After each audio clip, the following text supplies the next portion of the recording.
Hello दोस्तों, नमस्कार। कैसे हैं आप सभी लोग? क्या हाल चाल है आप सभी साथियों के? आई होप कि आप लोग बढ़िया होंगे और आपकी तैयारी भी लाजवाब जबरदस्त चल रही होगी। तो कैसे हैं आप सभी लोग भाई? तो मेरे प्यारे साथियों, बिहार पुलिस कांस्टेबल 2026 जो ऑपरेटर की भर्ती आई है, इसमें जीके जीएस का जो सेगमेंट है, क्या पढ़ें और कैसे मिलेंगे आपको 25 नंबर। यानी अगर हम लोग यहाँ पे बात करें तो इस बार जीके जीएस यहाँ पे ना आपके 25 क्वेश्चन पूछे जाएंगे। लेकिन आप लोग जानते हैं कि सिलेक्शन लेने के लिए हर एक नंबर महत्वपूर्ण होता है ना? भाई किसी-किसी का सिलेक्शन देखेंगे आप, पॉइंट कुछ नंबरों से रह जाता है। तो हम ये नहीं कह सकते कि सर ये सब्जेक्ट कम आ रहा है तो इसको हम छोड़ दें, या ये ज़्यादा आ रहा है इसको हम ज़्यादा पढ़ें। कॉम्पिटिशन में अगर बने रहना है तो हमें हर सब्जेक्ट पे ध्यान देना होगा, ताकि हमारा जो मार्क्स है वो किसी भी तरीके से ना घटे। तो आइए हम लोग शुरू करते हैं। सबसे पहले बात करेंगे यहाँ पे बिहार पुलिस कांस्टेबल भर्ती 2026 जो कि ऑपरेटर की आई है। जीके जीएस में क्या पढ़ें और कैसे मिलेंगे आपको 25 नंबर, इसके बारे में हम लोग चर्चा करेंगे, ठीक है? सबसे पहले हम लोग बात करें यहाँ पे, तो ध्यान से देखिएगा। सबसे पहले मैं नोटिफिकेशन के बारे में चर्चा करना चाहता हूँ। मेरे प्यारे साथियों, यहाँ पर केंद्रीय चयन परिषद सिपाही भर्ती बिहार से, यहाँ पर आपका विज्ञापन संख्या 226 यहाँ पे देखोगे। तो यहाँ पे जो आपकी फॉर्म भरने की तिथि है, आवेदन करने की तिथि है, वो 1 मार्च से शुरू हो जाएगी और 31 मार्च तक आपकी यहाँ पर फॉर्म भरे जाएंगे। मतलब 1 तारीख से फॉर्म शुरू होंगे और 1 महीना पूरा आपको दिया जाएगा कि आप इसका फॉर्म फिलअप कर दीजिए। तो 1 महीने तक आप इसका फॉर्म भरेंगे अच्छी तरीके से, बिना किसी टेंशन समस्या के भाई फॉर्म भर लीजिएगा। इसके बाद बात करेंगे सबसे ज्यादा महत्वपूर्ण शारीरिक मापदंड, जो सबसे ज्यादा बच्चे पूछते हैं, सर अभ्यर्थी को निम्न अनुसार न्यूनतम ऊंचाई और सीना माप वजन होना चाहिए। भाई पहले आप शारीरिक रूप से फिट होंगे तभी ना आप लिखित परीक्षा की तैयारी करोगे, ठीक है? सिलेबस पे भी आऊंगा, बात करूंगा उसकी, पहले इसके बारे में हम लोग जान लेते हैं। तो यहाँ पे जो जनरल और पिछड़ा वर्ग के पुरुष अभ्यर्थियों के लिए न्यूनतम ऊंचाई 165 सेंटीमीटर होनी चाहिए और न्यूनतम बिना फुलाए जो आपका सीना होना चाहिए 81 और फुलाकर आपका 86।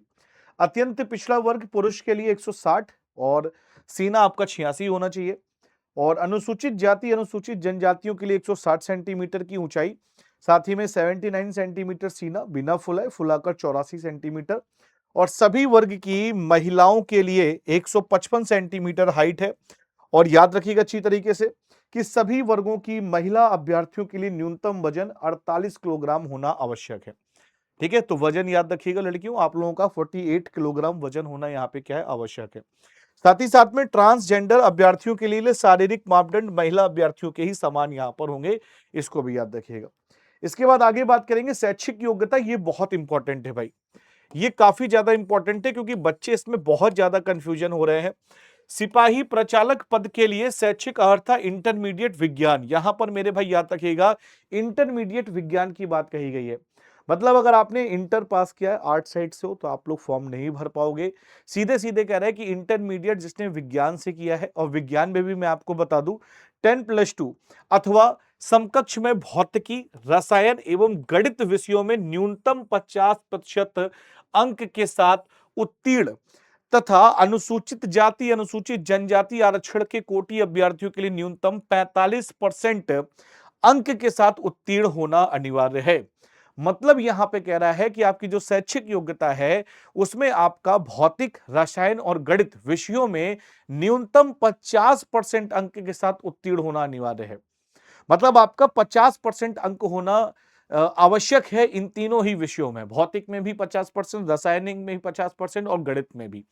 तीनों में 50% होना क्या आवश्यक है, तभी आप इसका फॉर्म फिल कर पाएंगे। वहीं एससी एसटी के लिए कहा गया है कि अगर आप तीनों में ही 45% में अगर आप पास आउट हो तो फॉर्म भर सकते हो। सबसे ज्यादा कंफ्यूजन पॉइंट इसी पॉइंट पे यहां पर बच्चों के सामने आ रहा है। तो आर्ट साइड वाले बच्चे नहीं भर पाएंगे, जिनके पास फिजिक्स, केमिस्ट्री और मैथ है तो वो इस वाले फॉर्म को यहां पर भरेंगे, लेकिन यहां पे 50% न्यूनतम होना आवश्यक है, ठीक है? तो इसको आप लोग याद रखिएगा। बाकी आते हैं हम लोग यहाँ पे लिखित परीक्षा। तो लिखित परीक्षा 100 अंकों की होगी। 2 घंटे का एक प्रश्न पत्र में कुल 100 प्रश्न होंगे, जिसमें प्रत्येक सही उत्तर के लिए 1 अंक दिया जाएगा। परीक्षा ओएमआर सीट पर आधारित होगी, याद रखिएगा ओएमआर सीट पर मिलेगा। लिखित परीक्षा का स्तर बिहार विद्यालय की परीक्षा की इंटरमीडिएट, मेरे प्यारे साथियों 10+2 स्तर का होगा। यहां पर बात की जा रही है कि जो इंटरमीडिएट है, यानी 10+2 स्तर का यहां पर पेपर होगा। यहां पे देखो, जब हाई स्कूल की बात करता है तो लिख देता है कि 10वीं के आधार पे पूछेंगे, लेकिन यहां पे क्या कह रहा है कि भाई हम आपसे जो पूछने जा रहे हैं वो इंटरमीडिएट के आधार पर पूछेंगे, यानी स्तर क्या होगा, 10+2 स्तर का होगा। सिपाही प्रचालक पद हेतु लिखित परीक्षा एक प्रश्न पत्र में 25 सामान्य ज्ञान, याद रखिएगा यहां पे 25 आपसे कह रहा है GK GS, GK GS and GA तीनों मिला के आपका क्या हो गया, यहां पर ये 25 हो गया।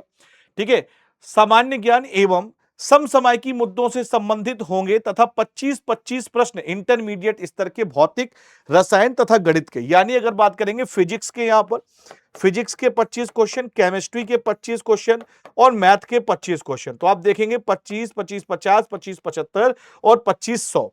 तो आपके यहां पे कितने हो गए, टोटल 100 क्वेश्चन हो गए। ठीक है, टोटल 100 क्वेश्चन हो गए। तो यहां पे मेरे प्यारे साथियों याद रखिएगा, तो ये सबसे ज्यादा इंपॉर्टेंट है, इस बात को ध्यान रखिएगा कि यहां पे आपका 25 question physics, 25 question chemistry, 25 question math और 25 क्वेश्चन ही जीके जीएस यहां पर पूछा जाएगा। मेरे प्यारे साथियों, मैं बात करूंगा आज इस सेगमेंट के ऊपर, मैं बात करूंगा आज किस सेगमेंट के ऊपर, मैं जीके जीएस के ऊपर बात करूंगा। सर जीके जीएस में क्या है, जीके जीएस में आपके 25 क्वेश्चन पूछे जाएंगे, ध्यान से देखिएगा भाई। मेरे प्यारे साथियों याद रखिएगा, क्योंकि पेपर इंटरमीडिएट के आधार पर है, 10+2 के आधार पर है, तो उसने सामान्य ज्ञान और समसामयिकी मुद्दे पूछे हैं। जाहिर सी बात है कि वो आपसे ज्यादातर फिजिक्स, केमिस्ट्री, मैथ के बारे में ज्यादातर वो आपसे जानकारी लेना चाहेगा, लेकिन जब बात समसामयिकी मुद्दों की आ जाएगी तो वो सिर्फ और सिर्फ चाहेगा कि आपको इतनी सामान्य नॉलेज हो कि आपको कुछ सामान्य जानकारी पता हो। जैसे जैसे एग्जाम्पल के तौर पे अगर आपसे पूछा जाएगा कि भारत की सबसे बड़ी मीठे पानी की झील कौन सी है, आपसे पूछा जाएगा कि तैरता हुआ राष्ट्रीय पार्क किस झील पर स्थित है, आपसे पूछा जाएगा बांधवगढ़ बांध कहां स्थित है, आपसे पूछ लिया जाएगा कूनो नेशनल पार्क कहां पर है। मतलब कुल मिला के आपको स्टैटिक नॉलेज होनी चाहिए। यहां पे स्टैटिक का मतलब है करंट के इवेंट्स में, जैसे आपसे पूछेगा कि बताइए अभी हाल ही में 26 जनवरी गई है, इस 26 जनवरी में किस झांकी को सर्वश्रेष्ठ पुरस्कार मिला है, बिहार के कितने लोगों को पद्म भूषण, पद्मश्री, पद्म विभूषण पुरस्कार मिला है। तो आपसे सामान्य जानकारी लेगा वो, मतलब बहुत डीपली, जैसे इतिहास में आपसे पूछ लेगा भाई बताइए भीमबेटका गुफा कहां पर स्थित है, गौतम बुद्ध ने कहां पे अपना प्रथम उपदेश दिया। तो बहुत टफ क्वेश्चन नहीं पूछेगा। आप ये मत सोचिएगा कि सर बहुत टफ क्वेश्चन पूछेगा, हम ये किताब पढ़ ले, नहीं, आपको मेहनत जो करनी है वो फिजिक्स, केमिस्ट्री और मैथ पे करनी है। वहां आपको एकदम बहुत बारीक तरीके से पढ़ना पड़ेगा।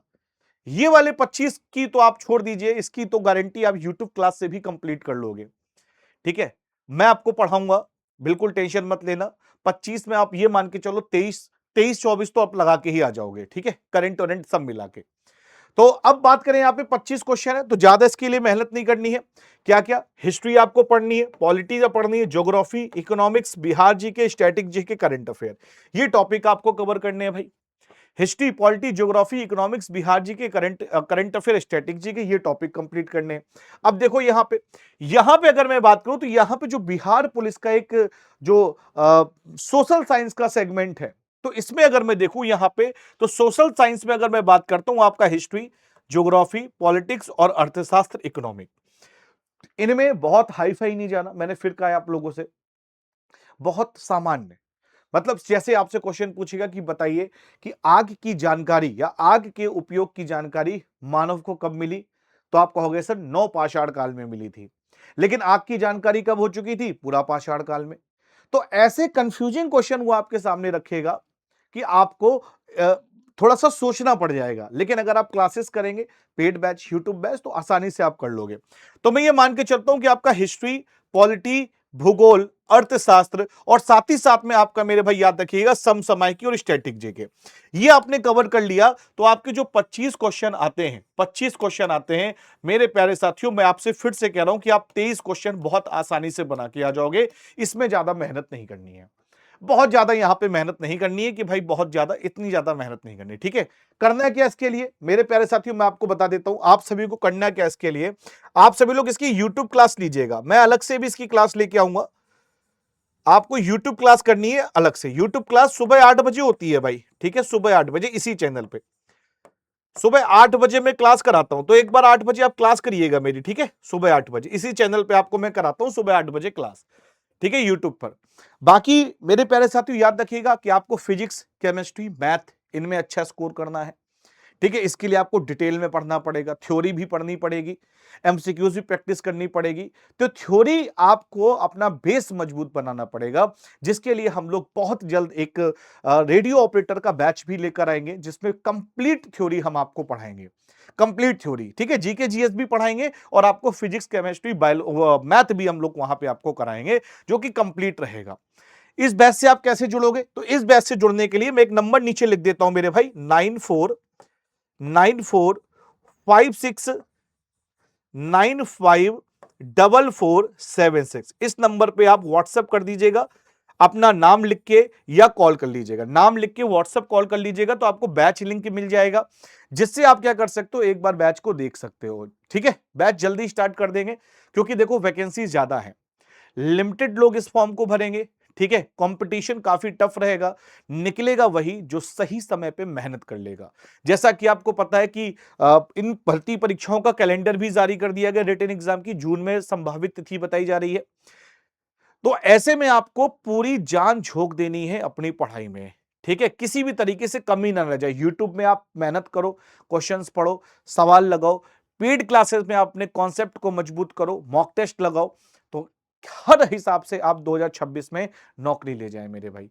तो मेरा यही कहना है कि अगर आप 2026 में सफल होना चाहते हैं, तो आपको अलग हटके अपनी स्ट्रेटजी बनानी पड़ेगी। यूट्यूब पे आप क्लास कीजिए, पेड बैच में थ्योरी कंप्लीट कीजिए, हर सैटरडे संडे को मॉक टेस्ट लगाइए और प्री की कट ऑफ को क्लियर कर लीजिए।